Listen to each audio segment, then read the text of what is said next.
سودی بینکاری کے حوالے سے عوام الناس کے اندر آپ نے اکثر سنا ہوگا کہ جی اسلامک بینک اور کنونشنل بینک یہ ایک طرح ہی کام کرتے ہیں، کوئی فرق نہیں ہے، صرف انہوں نے لیبل اسلام کا لگا لیا ہے۔ اور یہ اکثر وہ لوگ بات کر رہے ہوتے ہیں جو خود کنونشنل بینکنگ کے اندر انوالو ہوتے ہیں یہاں یا وہاں پر جاب کر رہے ہوتے ہیں، ٹیکنیکل گراؤنڈز کے اوپر انہیں کچھ پتا نہیں ہے۔ ان سے اگر ڈسکشن کی جائے نا کہ بھئی یہ آپ کس طرح برابر کہہ رہے ہیں، کہنے کو تو نکاح اور بدکاری بھی برابر ہے، اس میں بھی حق مہر کے ذریعے رقم دی جاتی ہے عورت کو، اور بدکاری میں بھی ایک مرد عورت کو رقم دے کے خریدتا ہے، تو دیکھنے میں تو دونوں برابر نظر آ رہے ہیں، لیکن نکاح کو اللہ تعالیٰ نے حلال کیا ہے، انبیاء کی سنت ٹھہرایا ہے، اور بدکاری کو حرام کیا ہے۔ ادھر حق مہر ہے تو وہاں پہ رقم ہے، یہاں اگر ایجاب و قبول ہے تو وہاں بھی ظاہر ہے رضامندی ہو رہی ہوتی ہے، اگر یہاں پہ گواہ موجود ہیں تو وہاں پہ بھی بیچ میں مڈل مین ہوتے ہیں جو یہ ساری ارینجمنٹس کرتے ہیں۔ تو فرق کیا ہے پھر؟ فرق یہ ہے کہ اللہ تعالیٰ نے نکاح کو حلال کیا ہے اور بدکاری کو حرام کیا ہے۔ جو سورۃ البقرہ میں اللہ تعالیٰ نے فرمایا کہ اللہ تعالیٰ نے کاروبار کو حلال کیا اور سود کو حرام کیا، بالکل اس طریقے پہ نکاح حلال ہے اور بدکاری حرام ہے۔ تو یہ مثال دینا کہ دونوں ایک جیسے ہیں، ایسے نہیں ہے، زمین و آسمان کا فرق ہے بھائی۔ کنونشنل جو بینکنگ ہے وہ منی اگینسٹ منی ہے، پیسے کے بدلے پیسہ۔ سودی ذہنیت یہی ہے کہ پیسہ جمع ہوا ہے، اس سے مزید پیسہ کمانے کے لیے رسک نہ لو کاروبار کرنے کا، بلکہ لوگوں کو سودی قرضے دو، وہ رسک وہ لوگ لیں اور تباہ و برباد ہوں، تمہیں تو تمہارا پیسہ واپس مل جائے گا۔ یہ ہے اصل میں سودی ذہنیت، منی اگینسٹ منی۔ جبکہ منی اگینسٹ گڈز یا پروڈکٹس، اشیاء کے بدلے رقم کی وصولی کرنا، یعنی کاروبار کے ذریعے چیزوں کو بیچ کے نفع کمانا، یہ وہ چیز ہے جس کو اللہ تعالیٰ نے حلال ٹھہرایا ہے۔ تو یہ زمین و آسمان کا فرق ہے۔ یہ صرف گفتگو کر دینا کہ یہ دونوں ایک جیسے ہیں، اور جب ان سے آپ ڈسکشن شروع کریں تو بالکل الف بے بھی نہیں ان کو پتا ہوتی۔ کوئی زیادہ گفتگو کر لے گا نا، جسے تھوڑی بہت سمجھ ہوگی، تو وہ آپ کے سامنے دو باتیں ہائی لائٹ کرے گا، تیسری بات اس کے پاس کوئی نہیں ہوگی۔ نمبر 1 وہ کہے گا جی کائبر ریٹ تو سیم ہے نا جی، Karachi inter bank offered rate, جس کے ذریعے بینک ایک دوسرے کے ساتھ ڈیلنگ کرتے ہیں، جو 2 دن پہلے اس کی جو آخری قیمت ہے، ریٹ نکلا ہے، وہ 17.92 تھا۔ یہ 25 اکتوبر 2024 کو۔ ظاہر ہے اس کے بعد تو یہ 2 دن بینک بند رہتے ہیں۔ تو ظاہر ہے پوری دنیا میں ایک سودی نظام ہے، جس کی وجہ سے سارے معاملات اسی کی بنیاد کے اوپر آگے سیٹل ڈاؤن کرنے پڑتے ہیں۔ وہ تو ہمارے اختیار میں ہی نہیں ہے۔ لا یکلف اللہ نفسا الا وسعها، اللہ تعالیٰ کسی جان پر بوجھ نہیں ڈالتا مگر اتنا ہی جس کا وہ مکلف ہے، جس کو وہ برداشت کر سکتا ہے، تو اسے تو آپ چینج نہیں کر سکتے۔ لہذا یہ تو ایک فضول بہانہ ہے کہ جی اس کو بنیاد بنا کے تو آگے ریٹس سیٹ کیے جاتے ہیں۔ دوسرا وہ کہیں گے جی دیکھیں اسلام میں مقروض کو آپ مہلت دیتے ہیں، نہ کہ اس کے اوپر کوئی پینلٹی لگائی جاتی ہے۔ بالکل اسلام میں پیسے کی پینلٹی کسی کے اوپر ڈالنا، یعنی کوئی مقروض ہے اور وہ ٹائم پر قرض واپس نہیں کر سکا، اس اعتبار سے اس سے مزید پیسے چارج کرنا جرمانے کی مد میں یہ بالکل حرام ہے۔ تو کہتے ہیں دیکھیں یہ اسلامک بینکنگ والے بھی مقروض کو مہلت دینے کی بجائے اس سے پیسے چارج کرتے ہیں، پینلٹی ہے، حالانکہ یہ خود کر رہے ہوتے ہیں۔ اسلامک بینک والوں کو ظاہر سنگل آؤٹ کرتے ہیں۔ تو یہ سلسلہ بھی انشاءاللہ تعالی عنقریب ختم ہو جائے گا۔ فی الوقت بھی یہ ایسے نہیں ہے جس طرح یہ آپ کو جھوٹ بتاتے ہیں، وہ کئی مہینوں تک مہلت دیتے ہیں، قسط لیٹ کرنے کے اوپر پینلٹی نہیں ڈالتے ہیں. ایون قسطوں کا کاروبار کرنے والے لوگ بھی جو عام شاپس پہ بھی ہے وہ بھی آخری درجے تک اسے اگنور کرتے ہیں. اسلامک بینکنگ بھی ساری یہ قسطوں کے کاروبار کے اوپر چل رہی ہے.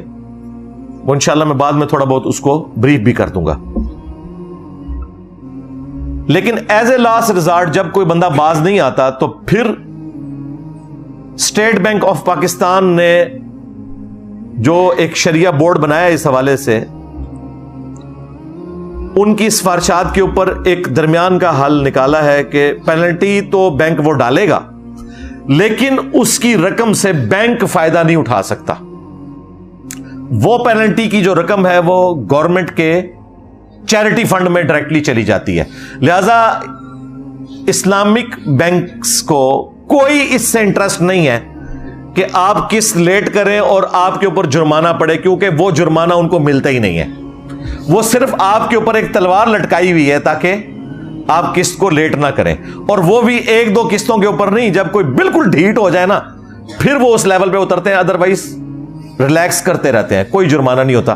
اور جو جرمانہ ڈلتا بھی ہے نا وہ بھی بینک کو نہیں ملتا. لہذا بینک کو کوئی انٹرسٹ نہیں ہے کیونکہ جرمانہ انہیں مل ہی نہیں رہا. وہ جرمانہ گورنمنٹ کے چیریٹی فنڈ میں جاتا ہے. کبھی کہیں پر زلزلہ آ گیا یا کوئی سیلاب کی صورتحال ہوگی تو گورنمنٹ اس پیسے کو یوز کرتی ہے, بینک کے اختیار میں وہ پیسہ ہوتا ہی نہیں ہے. یہ دو اعتراضات ہیں جی ٹوٹلی ان کے. وہ کمزوریاں جن کو وقت کے ساتھ امپروو کیا جا سکتا ہے, اس کی بنیاد کے اوپر پورے کے پورے اسلامک بینکنگ کے سسٹم کو یہ لوگ کہتے ہیں جی کوئی فرق نہیں ہے, زمین و آسمان کا فرق ہے بھائی. ایک طرف کنونشنل بینکس ہیں جو آپ سے پیسہ لیتے ہیں, اس پیسے کو وہ بڑے بڑے کاروباری حضرات کو سودی قرضہ دیتے ہیں اور اس سودی قرضے کے اگینسٹ جو انہیں سود ملتا ہے نا وہ حرام خود بھی کھاتے ہیں اور کچھ حصہ آپ کو بھی کھلا دیتے ہیں. جبکہ اسلامک بینک والے یہ نہیں کرتے. وہ آپ سے جو رقم لیتے ہیں وہ کسی کاروباری شخصیت کو پرسنل لون کے طور پر نہیں دیتے. اسلامک بینک سے تو آپ کو پرسنل لون مل ہی نہیں سکتا. یہ حیران کن بات ہے. اسلامک بینک والے آپ کو پرسنل لون نہیں دیتے, وہ آپ کے ساتھ مداربہ کرتے ہیں یا مشارکہ کرتے ہیں, پارٹنرشپ کرتے ہیں. خود سلیپنگ پارٹنر بن گئے, آپ نے محنت کی, یا مارٹگیج والا سسٹم کر لیا, کار فائنینسنگ کے لیے, مکان بنانے کے لیے, پلاٹ آپ کا ہے اس کے اوپر آپ کو قرضہ دے دیا, لیکن وہ پارٹنرشپ کی بنیاد کے اوپر, پلاٹ آپ کا, رقم ان کی, اور پھر ایک پروڈکٹ مکان کی شکل میں آئے گی جس کے مالک آپ دونوں ہوں گے, بینک بھی اور آپ بھی. اور جو بینک نے بیچ میں رقم لگائی ہے چونکہ وہ بھی مالک ہے, مکان آپ یوز کر رہے ہیں پورے کا پورا, اگرچہ اس کے کچھ حصے کا مالک بینک بھی ہے, تو آپ بینک کو کرایہ دیتے جائیں گے اس کا, یہاں تک کہ آپ کا قرضہ بھی اتر جائے گا اور وہ سارے کا سارا مکان آپ کا ہو جائے گا. انسٹالمنٹس کے اوپر یہ سارے کا سارا سلسلہ چل رہا ہے. اگرچہ یہی کام کنونشنل بینکس والے بھی کرتے ہیں, لیکن اس میں سودی کام بھی انوالو ہوتا ہے کیونکہ ان کا پورا کاروبار سود کے اوپر چل رہا ہے. پلس جو سودی کام کرنے والے لوگ ہیں اگر وہ ٹھیک کام بھی کرتے ہیں تو اس سسٹم کو ہم کبھی سپورٹ نہیں کر سکتے. ہمیں سپورٹ کرنا ہے اسلامک بینکنگ والے سسٹم کو جو ٹوٹلی حلال کاروبار کو لے کے چل رہے ہیں. یہ ان کا طریقہ کار ہوتا ہے کہ وہ پیسے کو پرسنل لون کے طور پر کسی کو نہیں دیتے ہیں. فیکٹریوں والوں کو وہ کیا کہتے ہیں کہ جی ہمارے پاس اتنے ارب روپے ہے, ہم آپ کو نہیں دیں گے. آپ کیا کام کرتے ہیں؟ فیکٹری والا کہتا ہے جی ہم کپڑا بناتے ہیں. وہ کہتے ہیں پھر اس طرح کریں کہ 2 پلانٹ کپڑا لگانے کے وہ ہم آپ کو لگا دیتے ہیں, اس کے مالک ہم ہوں گے, اس کا پروفٹ ہم لیں گے, ہم آپ کے ساتھ پارٹنرشپ کر لیتے ہیں, بجائے ان کو پیسہ دینے کے. یا یہ کریں کہ وہ پلانٹ ہم آپ کو خرید کر دیتے ہیں, آپ قسطوں میں ہمیں اس کی رقم ادا کر دینا. جس طرح آپ کو پتا ہے 10-12 سال پہلے جناح انٹرنیشنل ایئرپورٹ جو ہے کراچی کا, اس کی توسیع کے لیے گورنمنٹ کو 6 ارب روپیہ 6 بلین چاہیے تھے. تو وہ اسلامک بینک والوں نے ان کو دیے، لیکن پیسے نہیں دیے. انہوں نے کہا آپ کو جو جو اس کے لیے سامان چاہیے نا وہ ہم خریدیں گے اور آپ ہم سے قسطوں پہ وہی سامان خرید لیں گے. یعنی کموڈٹی انوالو ہو گئی تو ظاہر ہے یہ کاروبار ہے. اب رہا یہ معاملہ کہ 6 ارب کی چیز ادھار پر قسطوں کی شکل میں 6.5 ارب کی بیچنا، کیا یہ جائز ہے؟ جی جائز نہیں، صرف اس کے اوپر اجماع امت ہے، کوئی دوسری رائے نہیں ہے.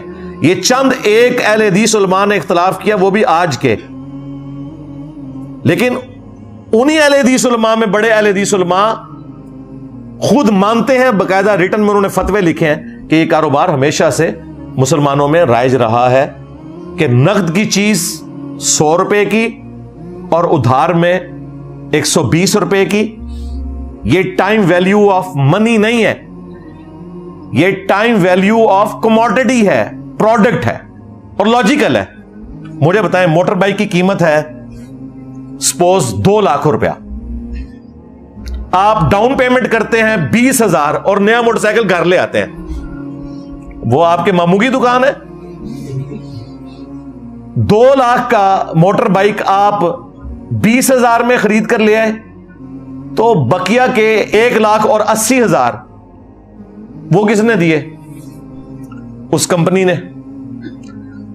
تو 1,80,000 کی مالک وہ کمپنی ہے، آپ صرف 20,000 کے مالک ہیں، لیکن استعمال آپ کر رہے ہیں، کمپنی نہیں کر رہی.